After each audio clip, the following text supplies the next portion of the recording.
He's flying. Yes, there's history. Now in front, the crowd roaring, go, Monroe, go, but the 3-year-old's in front, Delsayo, long left, he's coming, he's going to get there, yes, Longo won it. Proud by my Whisper won the last.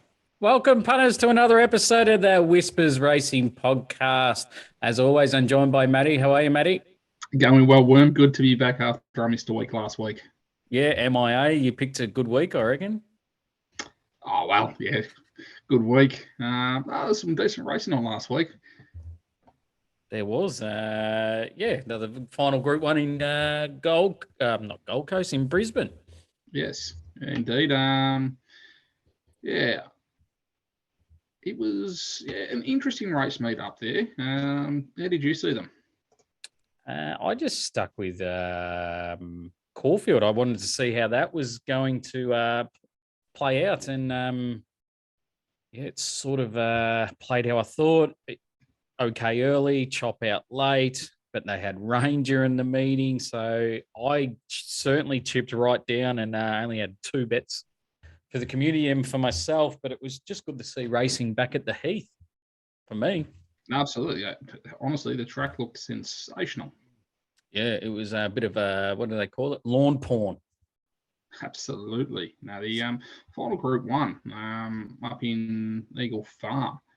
Yep. I saw Opal Ridge and Foxy Fruiter up in the market, but I'll tell you what, anyone that got that first 4-all trifecta would have been going to Sizzler.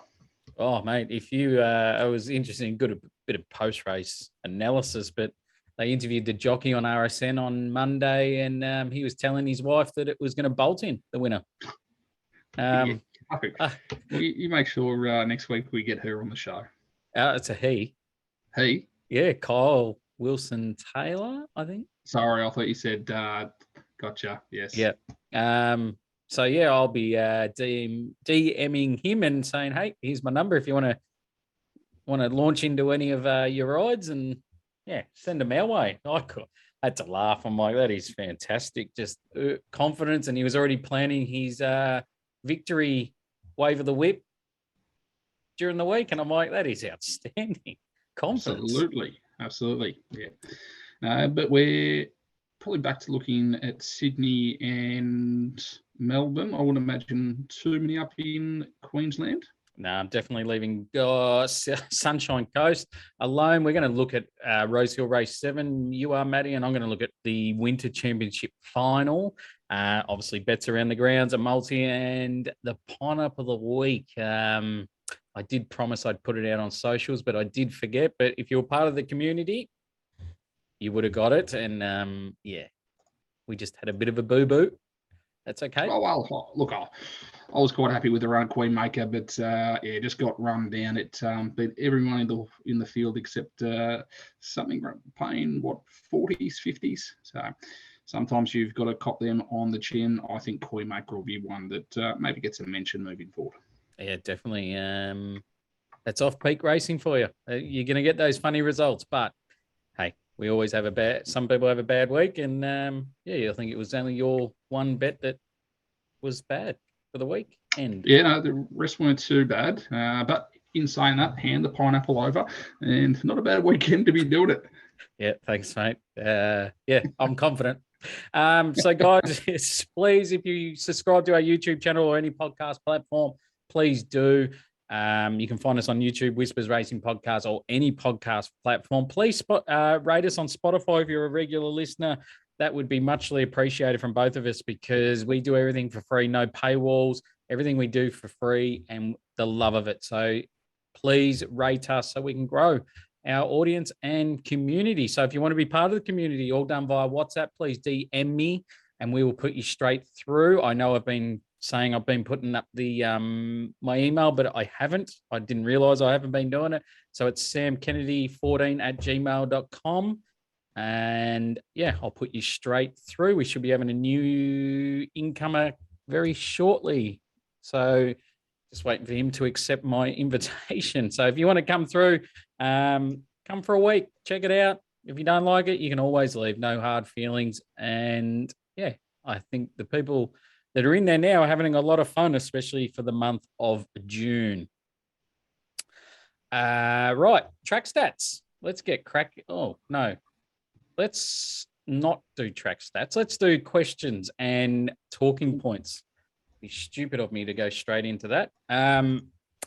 Right, let's start off with the question that I had from the community.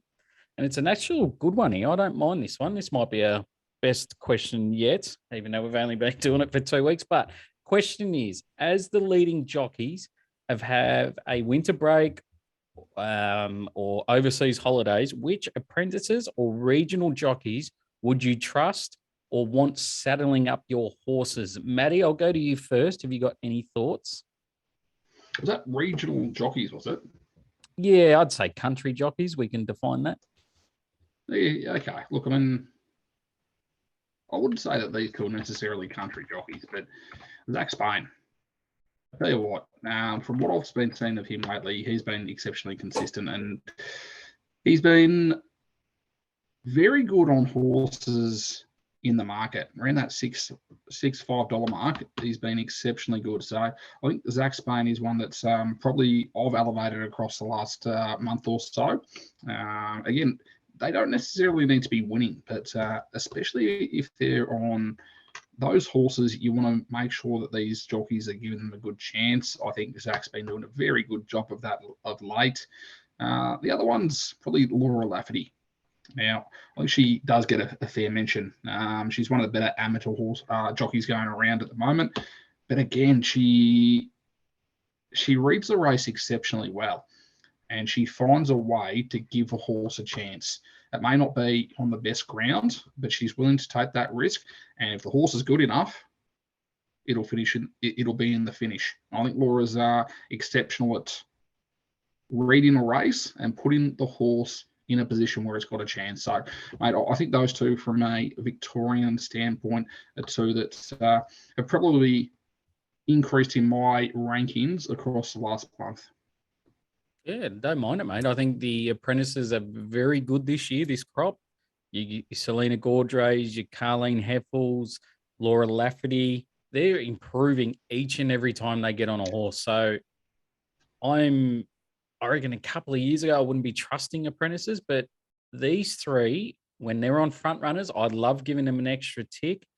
Back to the question, I think you just got to stick with those senior jocks.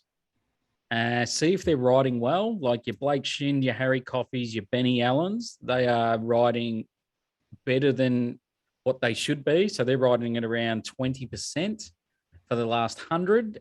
Blake Shin's coming off a 4-timer recently. So he's finally finding his feet and putting him in good spots again. I think he lost his confidence, Blake Shin, but now he's riding against some...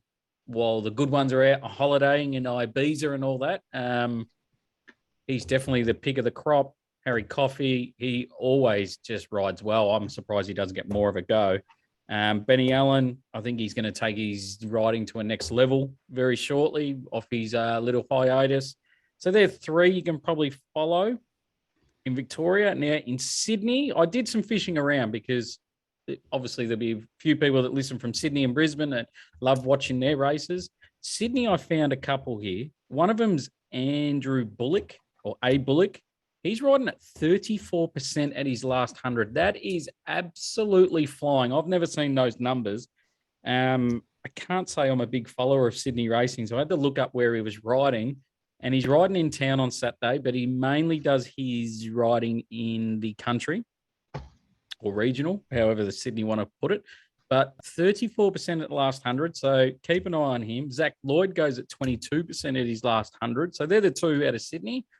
And then this Saturday, Ryan Maloney goes at 26% when riding at Sunshine Coast. So I think that's another one where if you like it and he's on board, you can chip up a little bit more. So Andrew Bullock from Sydney, Zach Lloyd as well in Sydney, Ryan Maloney at Sunshine Coast.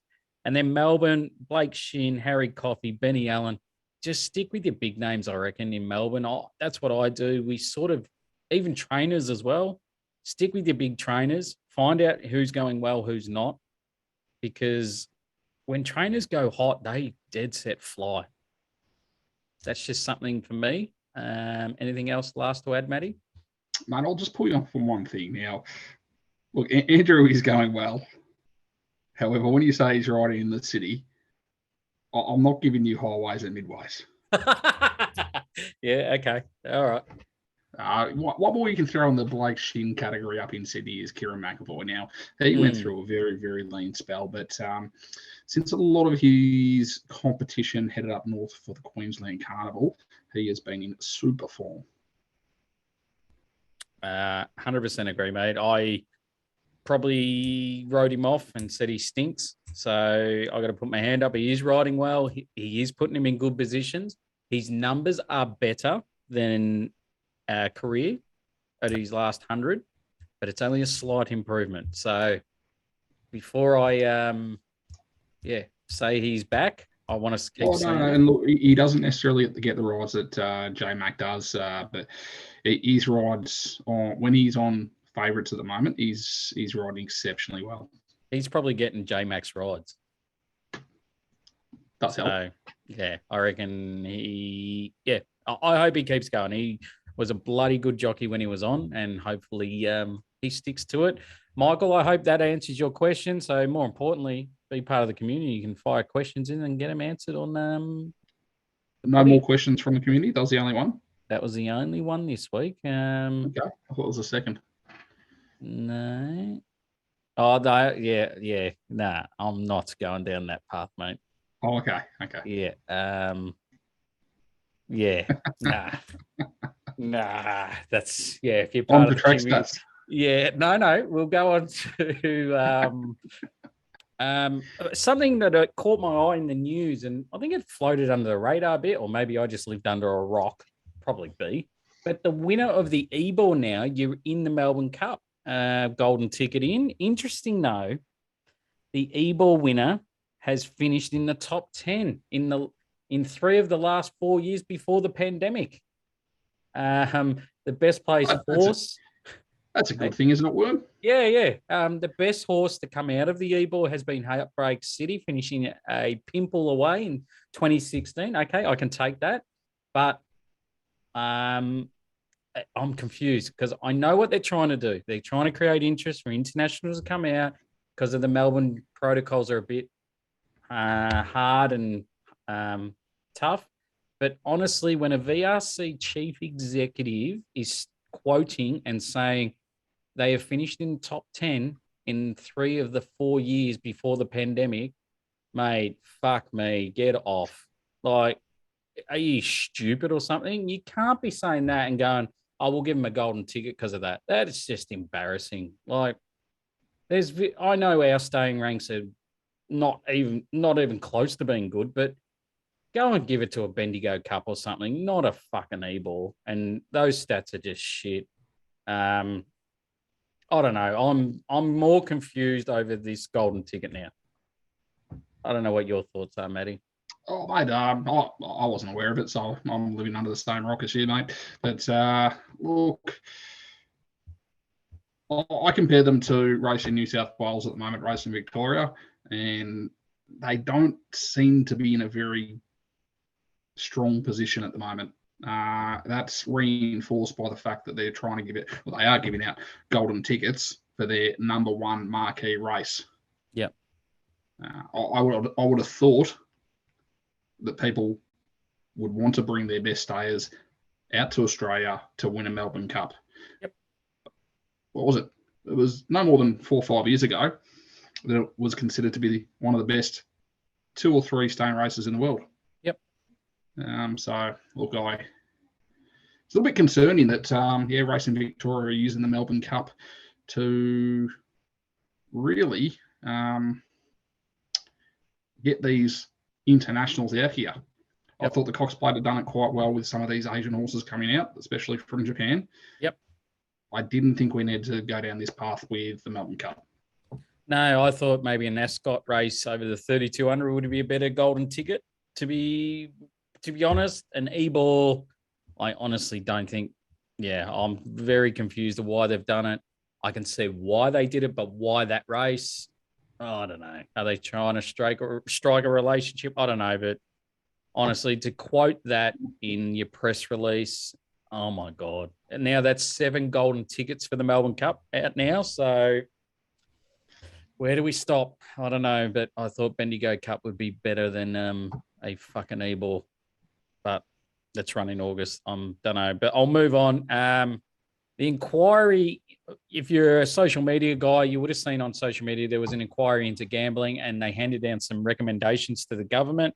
One of them was no bonus bets and making sure all bookies align with the same rules and regulations. But there was one I thought I'd bring up here, and I'm a big supporter of this one, but Maddie might have some different ideas. But it was to ban all online gambling ads on TV and radio over 3 years with 4 phases. So phase one,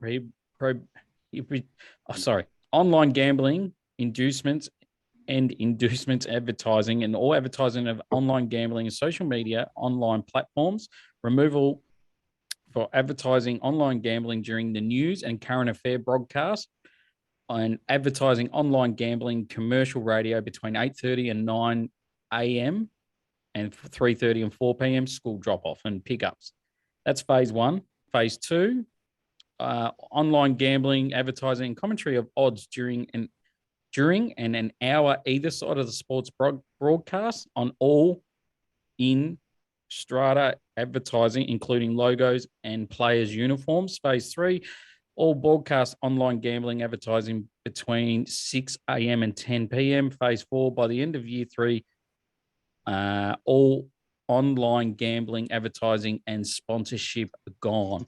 But they'll be allowed to advertise on racing.com, Sky Channel, and any broadcasts of racing, and small community radio broadcasters should be exempt from further restrictions until December 25. Thoughts, Matty? Yeah, look, not surprised. So this is national legislation recommendations or state? I think it's state. Okay. State. Look, I'd say I think it's all Australia-wide. Sorry. Yeah. Okay. Look, it'll be interesting. Obviously, it brings in a lot of revenue for whether it be state or federal governments. So yeah, look, it'll be interesting. I know the UK have tightened up quite a lot. They're going down the sport path. EPL taking sponsorships off jerseys. So look, it'll be interesting to see the pathway that we do take. I don't necessarily think it's a bad thing. I think at the moment, betting agencies are taking the piss with the quantity and frequency of their ads. I'm just not a fan of watching the Today program at 7:30 in the morning, eating my cornflakes, and a sports bet ad comes up. That's not good for me. I don't like it. It makes me sick because you just read the stuff on social media about it. It's a bad look for our industry. I don't mind it. I love seeing it on .com. They can all focus on that. It'd be interesting because even like if you're in Victoria, SEN, every second ad's a gambling ad especially on their peak shows. They're bringing in people from Sportsbet to talk about the odds during the day. And it's like, really, where else are you getting your money from? And it's all these ads. So it'd be interesting to see if SEN can survive without a Sportsbet or Dabble or whoever is every second ad for them. But yeah, I'm in favour of that. Bonus bets, Matty, thoughts? That they've recommended that they cut them. Interesting. Obviously, bonus bets have changed a lot over the years. I remember that when they first came out over the spring, it used to be if you finish in the first half of the field, you get a bonus bet back. Yeah. So they have developed a bit since then. They were the days that we could definitely take advantage of them. Now I think it's a bit of insurance, plus also people do use them differently. But look, it's pretty hard to get, pretty easy, I should say, to get restricted from bonus bets. So I don't know how much that's actually going to change things. Nah, it'd be interesting if they do push this one. I don't know what they'll do. because if they ban them, then punting drops because your social punter that sees a $2 pop at Flemington race 1, oh yeah, 50 back, second and third, sweet, I'll do that. I reckon you lose those sort of punters.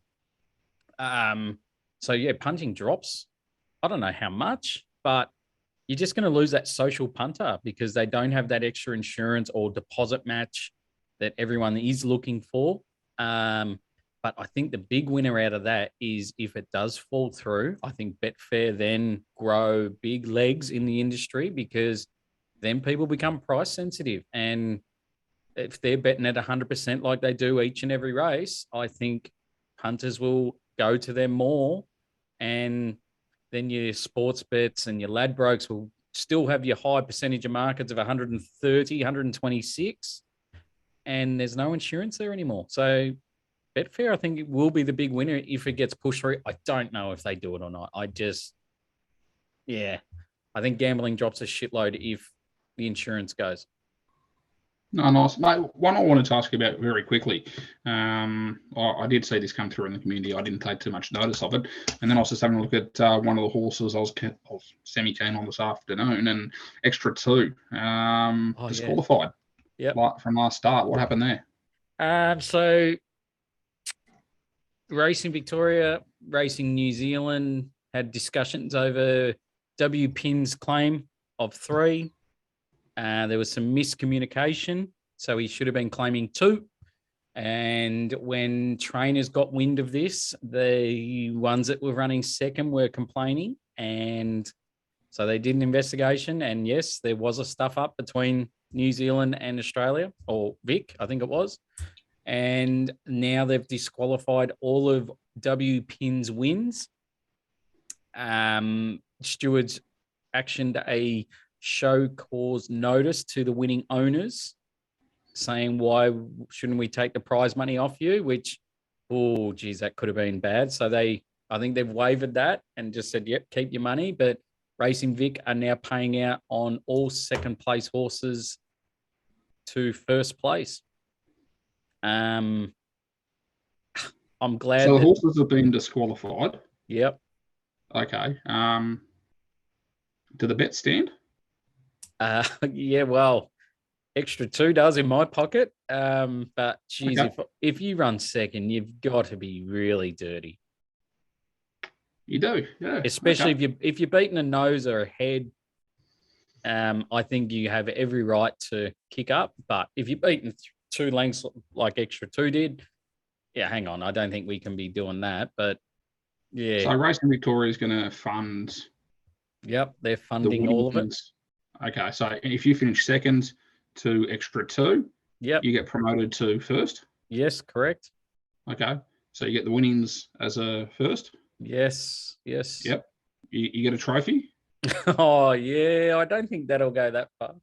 But, yeah. Lucky we've come a long way in technology and they'll be able to take out Extra 2 from the photo that we all hang up on our wall with the winning horses. Yep. Yeah. They might just need to. They'll just need to bring the finish line forward a little bit. You would have thought in this fucking day and age they'd be able to work out a fucking claim from 3 to 2, but well, I don't know. Racing Victoria's had some bad days. A couple of weeks. Hopefully they can get it together come spring carnival time. It's just they've had a bad couple of weeks, Racing Vic. But hey, as long as they've congratulations to the second horses, but Jesus, it's just a shit show. It just the winner out of this is Racing New South Wales because they just keep upping the funds, they keep upping the prize money, and they're looking cherry picked right, and we just look fucking dumb. Just my thoughts. Let me know your thoughts, how you see it.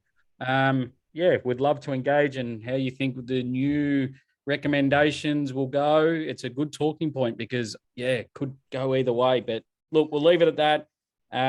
Hit us up. Let us know your thoughts. I'd love to know what people are thinking about these recommendations. Will they go through? Will they not? Yeah, I think it's better for the punter. The punters are going to be the real winners out of this, but let's see. Track stats this week. We're at Flemington. I know the rail is true. There's a touch of rain around tomorrow, so we just got to watch there. Currently a soft 6. I'm going to work off a soft 6. I don't think a lot of rain will come, but it is winter, so if it does rain, it's not going to drain as well because it's just got that sort of winter grass. So just be careful. It's not going to be like a spring soft 6 and improving. So we'll be around that 5 to 6, I reckon. Rail true. The track should play very even. But horses leading in the circle races, I'm going to be against. They just don't know what it is, but their percentages are quite low. So straight races, we normally look for horses middle to outside, but the straight races have smaller fields. So the insides aren't going to be that far disadvantaged to middle outside because the barriers are set in the middle. So small fields, I think every horse gets their chance down the middle, down the straight and around the circle races, just against the leaders. Track stat. Oh, sorry. Trial trackers. I'm having a great day today. Flemington race 7, number 4, Nicolina Vito. It's had 2 jump outs. The most recent jump out was in the white colors, and you'll see it on YouTube.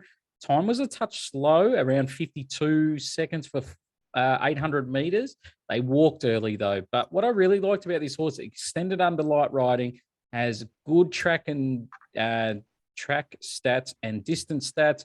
Barrier 12, it can just walk out, find its feet, and it'll be screaming down the outside if it brings what it did in that jump out. But yeah, race 7, number 4, Nicolina Vito. Matty, race 7, you want to preview? Yeah, up at Rosehill. Mate,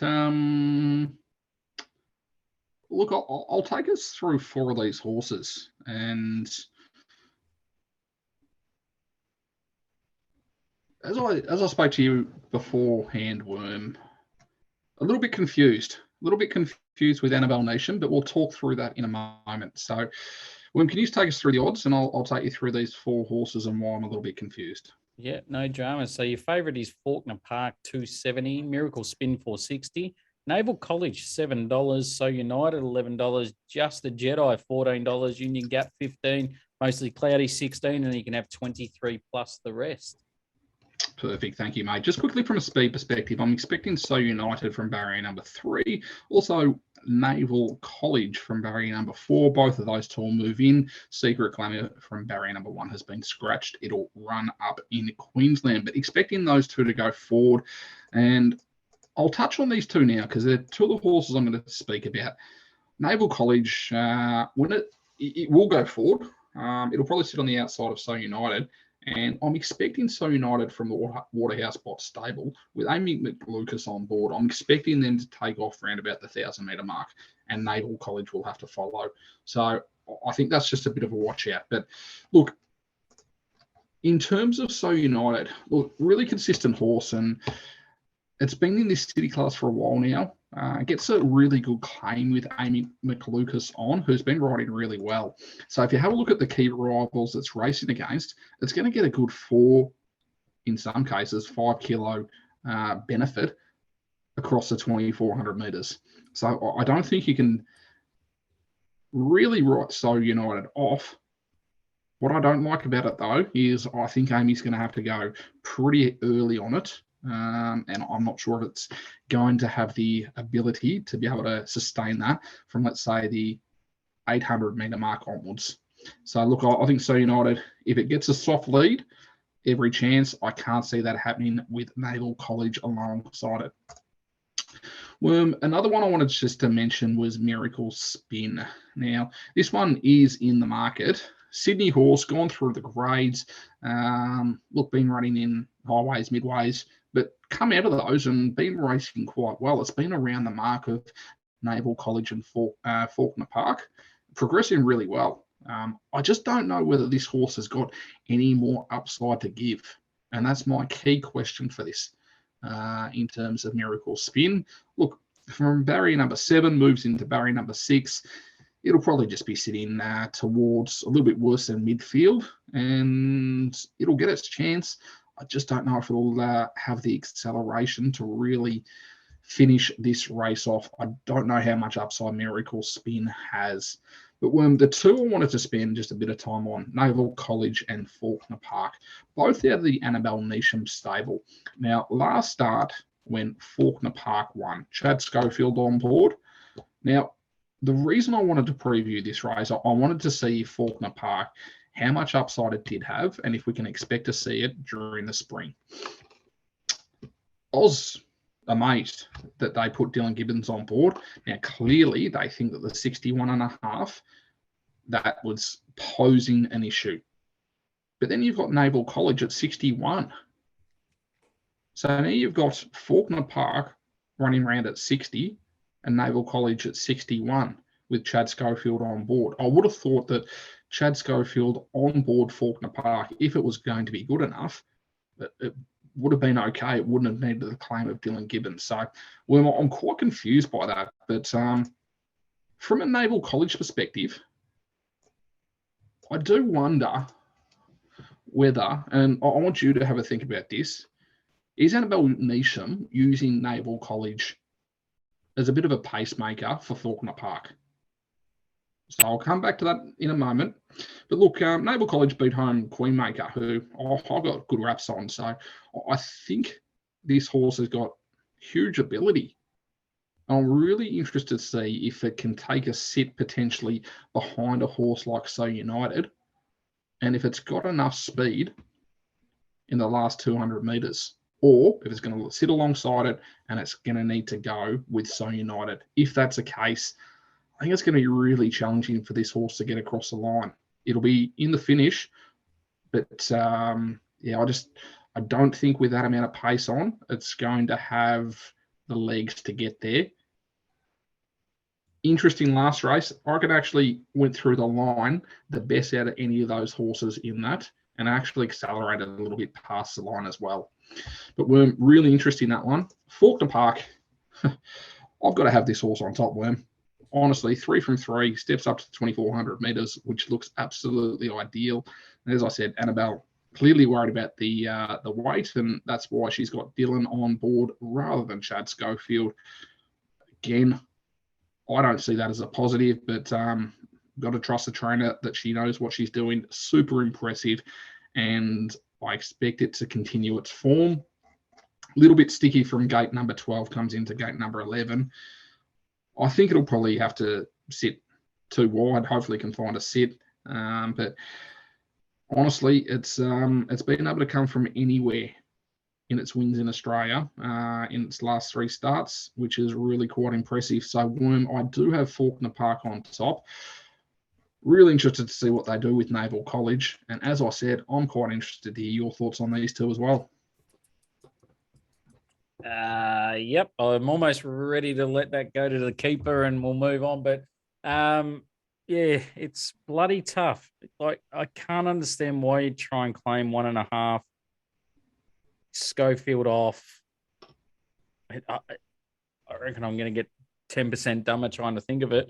But I'm just, did Schofield have first choice? Did he commit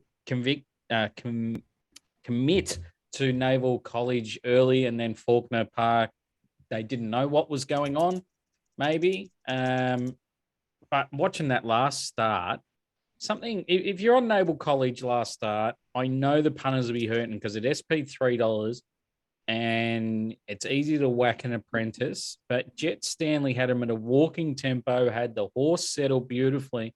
And then at about 1,000 meter mark to the 800, a $31 pop goes around them to take off and puts pace into the race. Jet Stanley had no option but to go with that horse. It was race on from the 800.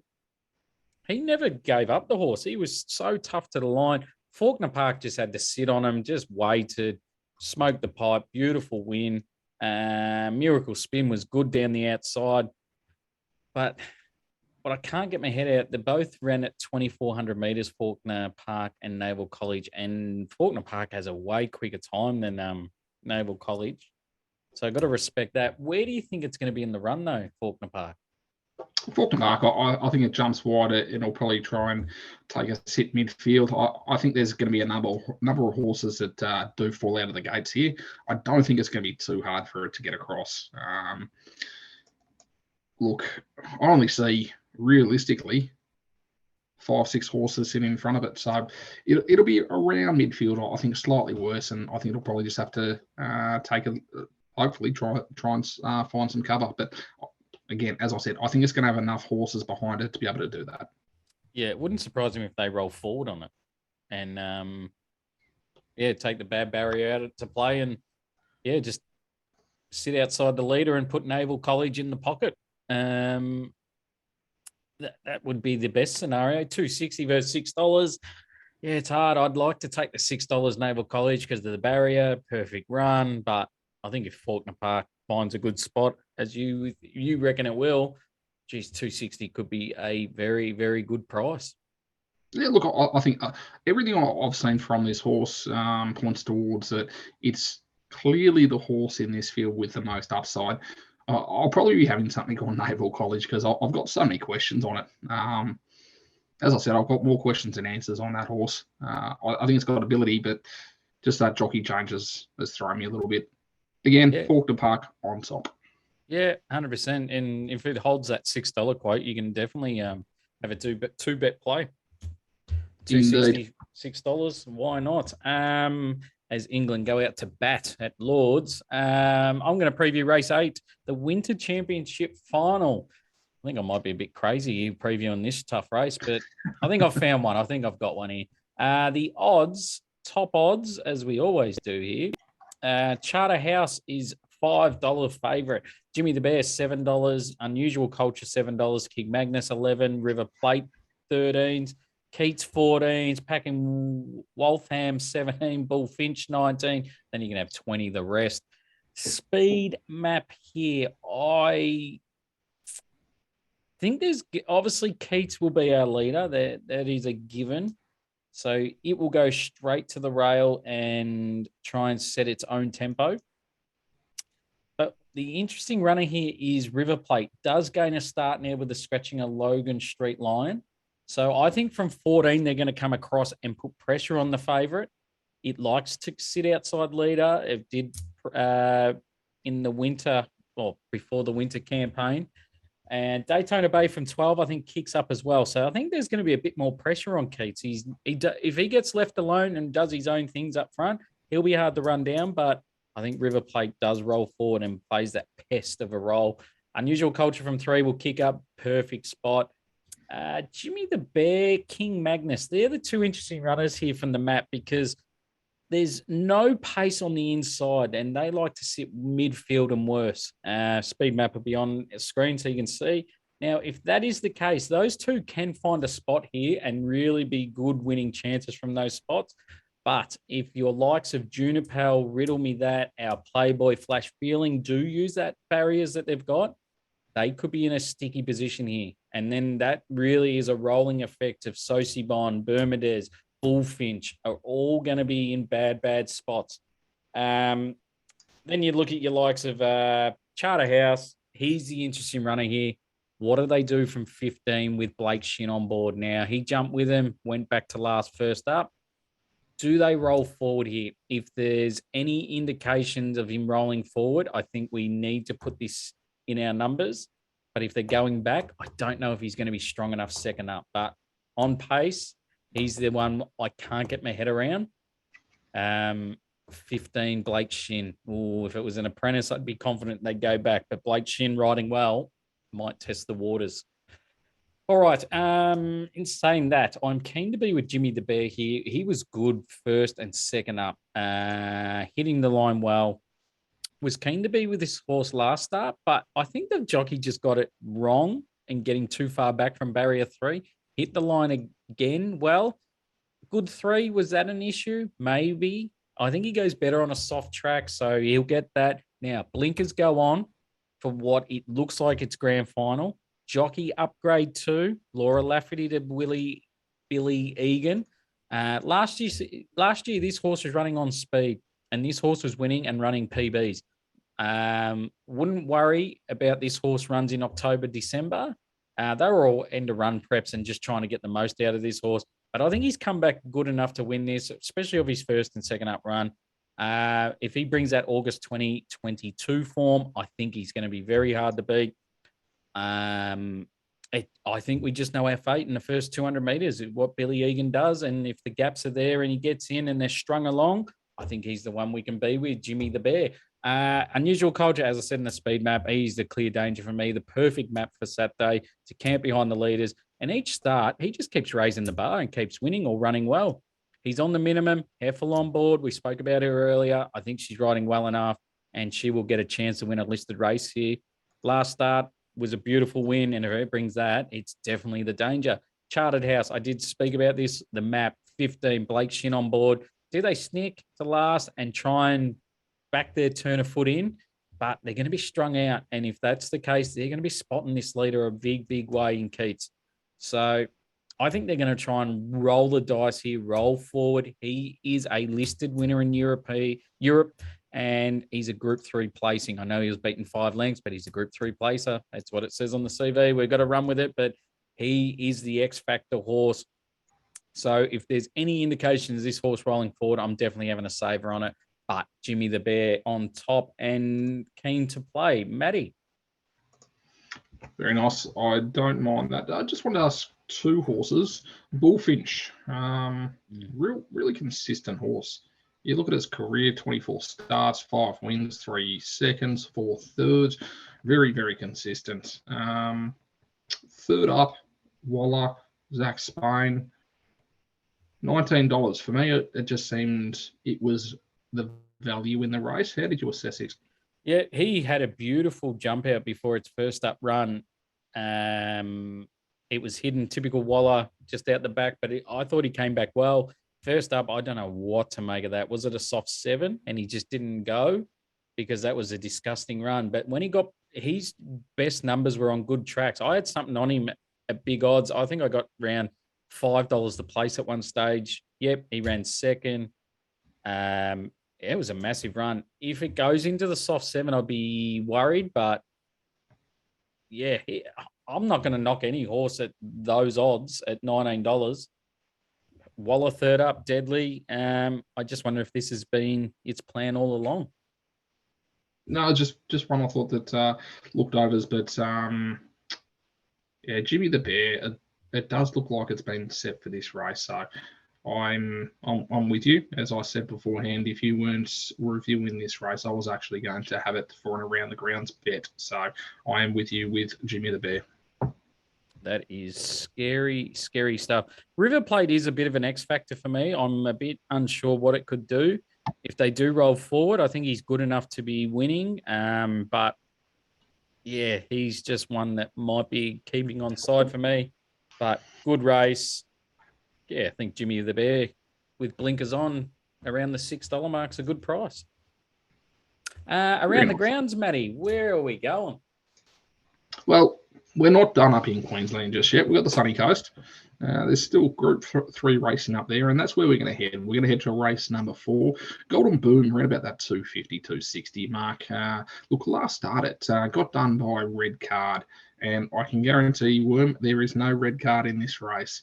Back from 1,200 to 1,000 metres, I think it's going to suit, and I think it'll go to the front and be very, very difficult to beat. So race 4, Golden Boom, around that 250 mark up on the sunny coast. We're going to stay up there, Worm, and we're going to go to race number 8, Munamek. Now, this horse has done nothing wrong. It lost to Antino, which was one of our finds over the Queensland Carnival and one we will be following. Prior to that, it won a listed race. So listed race into losing to, or coming second to Antino.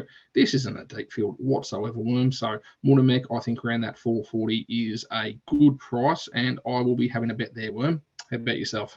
Mate, I'm just going to have one, and it's pretty short. When I typed it up, it was $2. Now it's in $1.80. Rosehill Race 5, number 3, Mogo Magic. I was with this horse before it's unbeaten. Oh, sorry, this horse is unbeaten. I was with this horse first up. In the highway. Coming off a big jump out, won impressively. Again, one trial into this in the Tab Highway. $1.80. I think you take it now because it's just going to firm. Barrier 3 should find the front, lead and win. That's race 5, number 3, Go Magic. Multi, Matty, what are you chucking in? We're going to go up to the sunny coast, and both of these two horses I've mentioned in Golden Boom, around about that $1.40 mark for a place, and Watermeck around about $2 for a place. Beautiful. I'm going to chuck in Mojo Magic the win and Jimmy the Bear the place. So that's Mojo Magic win, Golden Boom the place, Jimmy the Bear the place, Moonamek the place. That is $10. Last week the community, I've sacked them. We had one voided, one loss. Thanks, Sam, and we got the third leg. So thank you to, I think it was Timmy in top of the pop at the last in Belmont. So Sammy's been sacked. Voided's been sacked, and Timmy I'll keep close to me because he was the only one to lob one. And so no AFL bets, so that's good. We're a chance of going 3 from 4 again. Pineapple. Well. We're to the most important part of the show that people want to be part of. I was almost going to make Faulkner Park a late entry because you sold it pretty well to me, Matty, but just barrier 11 is my only concern. But if they roll forward, I'll be having a good size bet on it. So we're going to go Flemington, race 2, number 1, CNE. I just really like this horse's win last start, especially its last 50 metres off a slow tempo, second fastest, 200 metres of the meeting. Go and watch it. It was strong through the line. Jockey couldn't pull it up. I love seeing that out of a horse. Wanted to just keep going. I love mares in form. Tick. Price-wise, okay, it's around $3. I think we can wait and get a better price. It's just how long you can wait it for and pull the trigger, because I think we do drift a bit because they will come for Pacific Ruby. It ran a PB first up. Now, I don't like horses second up, especially if they run a PB, because they might have a flat one in them. So I'm very keen to be with CNE here. Billy Egan again, he's my man. He can find a good spot here. Pacific Ruby could be trapped on the inside, might not get out, and will be just kicking away. I don't think they go a slow tempo here, and I think we'll be just too strong for Pacific Ruby. That's race 2, number 1, CNE. Matty. Very nice. No, I do remember that horse because we were having a bet in that race, I think on Party for One, which was no good in that race last time, and CNE was very impressive. Yeah, definitely. So, yeah, very keen on it. Very low rating, 78 race. CNE with a benchmark benchmark 84 horse. I think he's better than these, and yeah, should be winning on a big day of racing at Flemington. Anything else to add, Matty? No, mate. I'm looking forward to both. Finals day? Yep, finals day, $20 entry to get a spot on the lawn and the Saintly Sports Bar. They've been promoting it all week, so it'd be pretty good to spend $20 watching some shit benchmark racing at Flemington live on the track. So well done, Flemington, for ripping off punters again. Well done to you guys. Must be a full. Looking forward to racing at headquarters, Worm. And there'll be a few we keep an eye on up in both Queensland and also New South Wales. Yeah, definitely. It's pick it apart. You can join the community to get our thoughts on any races, and more importantly, share your thoughts. It's been a few good ones during last Saturday, so that was good. And yeah, DM him. We'll put you straight through. Thank you for joining us, Matty. We'll be back next week for some really good off-peak racing, I think it is. Sounds good. Looking forward to it. Just quickly, can you sub players out of the cricket? Yeah, if there's concussion, I think you can. Oh, so can someone just go knock Stark out and so we can put Boland back in? Yeah, I think they're just working that his wife, Elisa Healy, batted well last week, so they thought they'd give him a go. Okay, good. Anyway, Wim, sign off. Have a good one, punters. Go well, and hopefully find a few winners. I'm not a good person, but it just goes to show that good things do happen to bad people. So anyone out there who's up against the wall, fucking stick to it. Every cent you got, your rent, your electricity bill, if you're going to buy your missus a ring, don't fucking do it. Keep punting. Keep fucking punting.